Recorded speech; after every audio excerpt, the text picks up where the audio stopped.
As the sun started to rise in Rockishireville, the bakers of Rockishire Bakery started baking their bread for a new crowd of customers. They sold whole wheat bread for £2 apiece. As they were the only bakery in town, the citizens did not have a choice but to buy their bread there.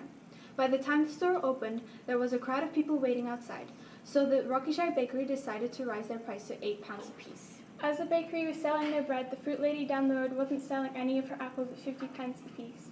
It was clear that the consumer's preferences for bread was greater than for apples, so she decided to open her own bakery right next door to the Rockishire Bakery.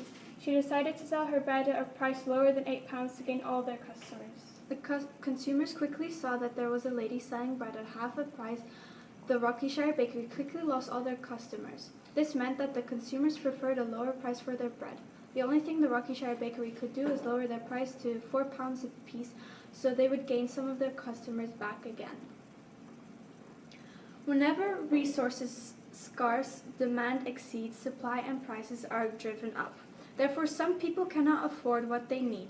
This brings us to the economic problem of limited resources. The price mechanism answers for whom question.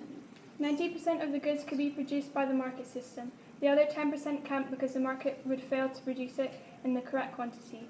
One example is healthcare. The market system can produce healthcare for the people that can afford it. For example, 20 million Americans do not have healthcare as they can't afford it. Another example is police. The richer people